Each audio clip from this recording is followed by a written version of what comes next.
This is my 99 Integra GSR. I haven't had it that long. I traded an 8th Gen SI for it that had a lot of paint and body work and really high mileage. This has a lot of paint and body work needed and really high mileage. However, we have both been in the Honda world a while. I had a built and boosted D series. I had a just basic bolt-on K20 A3 with an A2 head and a hatch. And at my age, which this might date me a little bit, this B18 C1 and the C5 version of it are a motor I've always wanted. I have always wanted one of these cars. So when someone wanted to trade me this for my 8th Gen SI Coupe, I might mind you, they are basically worthless. If you own one, I'm sorry. It's they just are. There's one in my area for sale. It's been for sale for a while. It's got Flash Pro on it, all the bolt-ons, amazing paint, no clear coat issues. He had it listed up for 6, then 5, then 4, and I think it's at $3,500 on Marketplace right now, still not selling. However, this motor is all stock internally. It's got an eBay XTD lightweight flywheel and XTD sprung 6-buck clutch. I wanted to adjust the clutch a little bit, and when I went to adjust it, I noticed that the back of the master cylinder for the clutch was leaking a little bit. So, it got on eBay. Equal is made by Exetti. I like their products. We've had them on a lot of stuff. So we're going to put these in now. I really didn't need the slave cylinder. Mine's pretty scuzzy looking, but honestly, when you're replacing this stuff, this part's 45, this is 45, I think. Together they were like 80, on sale a little bit. I would just go for that if you can. Having the entire hydraulic system replaced is decent. I've got a stainless steel nylon braided line on here. It's the red line that you see going over. I've also got, as you can see, if you can see it, they can see up in the corner here, right? The whole car? Probably. Okay. I've deleted the factory slave cylinder reservoir or master cylinder reservoir. It has a K-tuned one. So we're actually going to remove that all as one unit so we don't have to worry about spilling too much on the car. It does have a fresh black paint job under the hood. I just used engine enamel, semi-gloss I believe. It's not perfect, but this is just a driver. It's not meant to be a full-blown show car. It's not a track car. I will review the coilovers at some point. It's got max Peding coilovers on it. It's got an eBay intake that I painted black. That's basically the car in a nutshell. It's got, as you can see, we divvy out for some higher dollar stuff, and then we cheap out. It's all, I don't know, personal preference, I guess. Some of it we like to go K-tuned, high dollar. Some of it we don't. I went with a knockoff RMF replica header. It might be a PLM, I don't know. It came off of eBay, it was like 300 bucks. But yeah, so we're going to change this out real quick, and we're going to bring you along with us on that. It's actually not that much to change one of these, so we're going to get to it. Alright, we're going to crack the line here free, which if you don't have a stainless steel braided line, yours will just look like a brake line fitting basically, because that is more or less what it is. Mine does not have a brake line style fitting on it. Mine has an adapter and then the AN line fitting and all that fun stuff.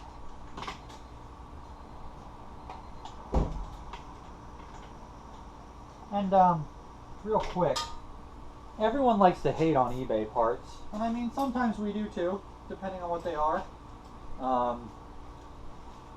My fuel rail is an eBay fuel rail. I love the rail itself.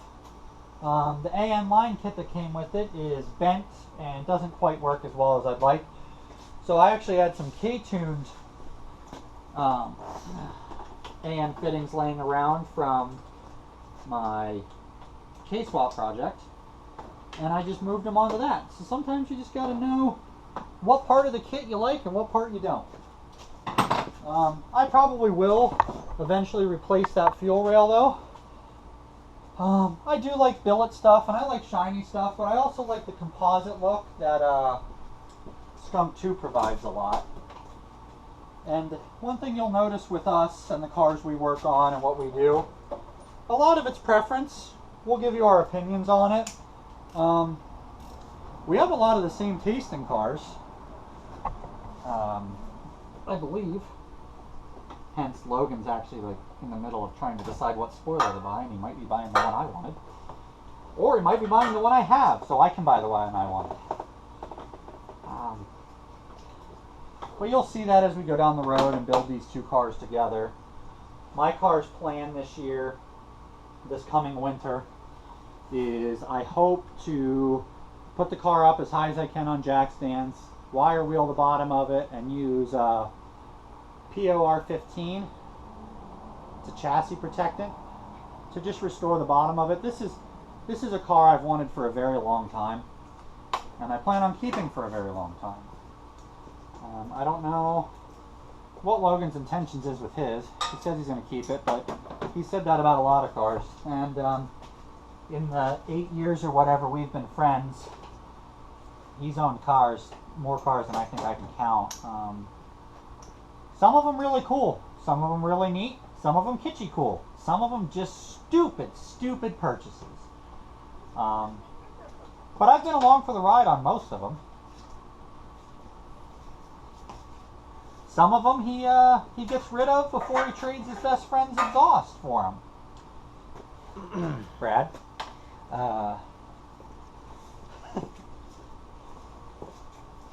You'll see this is actually the fitting that adapts this to be able to go to a braided line.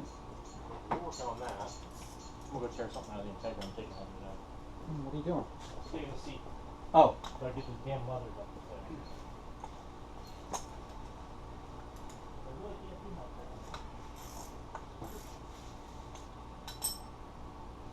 And now, I'm going to show you one thing that I didn't notice before. When this comes apart, this cup should not, this part here should not be full of clutch fluid, and mine is. So my entire clutch hydraulic system was about to let me sit somewhere probably. Now, before anyone says it, you can drive a car without a clutch pedal, but it's annoying. So I'm glad I'm doing this. Some people don't like to do general maintenance items. Some people realize the value in it. This car, I've learned a lot in the years about buying parts and choosing to do maintenance and stuff. And this car, its whole purpose is going to be just to be a good driver. Something I can take to the track and do mediocre. Something I can cruise it to get ice cream with my family. Something I can daily drive to work. The motor is going to get built. It's going to be higher compression. It's going to be about 200 wheel is the goal. But I'm staying away from turbochargers and superchargers. Not that they can't be reliable. I just don't want to deal with it. I've had those situations. I've built those situations. I've never gone high compression before though, and that's my plan. Not super high, 12 and a half to 1 maybe. I'm actually going to take apart the line off of this, take the sock off of here. I'm going to leave the fluid in it for now, just because it'll be easier cleanup if I do, and I'm going to take the bolts off the inside. That's going to be really hard to show. I think they're 212 millimeters. They're a little bit of a pain to get to, but we're going to get to them. And you actually have to remove the part that holds it to the pedal.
Okay, we got the new master cylinder, reusing the old rubber gasket. New one didn't come with it. Do you need it? Probably not. I like the extra little bit of rubber dampening. It doesn't really hurt anything. So it's going on. Slide this down in there now.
Do a lot of brake bleeding or clutch repairs, you want to get yourself one of these. It's a Pittsburgh one. You have to have a compressor to use it, but it is amazing. Logan bought this a while ago. It has made a lot of things out here a lot easier.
Okay guys, this is the wrap up to the last video where we were changing the clutch master and slave cylinder.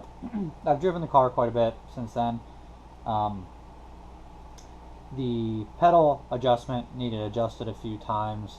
You'll find that you'll need to get that to where you like it. This has a sprung 6-puck in it, which is a little aggressive for what the car is. So I needed to get the pedal right where I liked it. That way I didn't have any stalling issues or anything. I am having a few other issues with the car right now. We'll get into them for another video. I ordered parts to fix those issues and tidy up a few things that I didn't like that were on it. But as you can tell, me and Logan, it's just me right now, me and Logan are getting used to the YouTuber channel thing and trying to get used to how to do the videos. If you are watching, we appreciate you sticking through them. They will get better as we get more used to it. If you have any comments or recommendations or anything, throw them in the comments for us, please. Don't forget, like and subscribe if you enjoy the videos, enjoy our projects. We have a lot more to come. We just did a junkyard run today, so maybe we can sell some parts and we can funnel it back into the builds to bring you guys a little bit more content. So make sure you hit the like and subscribe, please. Hit us in the comments if you like what you see. Some criticism if you want to. That's all we got for this one. Stay tuned. We will have another video coming soon, hopefully. We just picked up a junker CRV to part out so we can get a little bit more money to fund what we're doing. We're going to try and continue to bring you guys content. We're not getting paid by anybody yet, obviously, and we don't have enough viewers or viewing time. So right now we're doing the YouTube channel strictly for our enjoyment, hopefully your enjoyment, and we will be with you next time. Thank you for watching 2 Bolts from Success.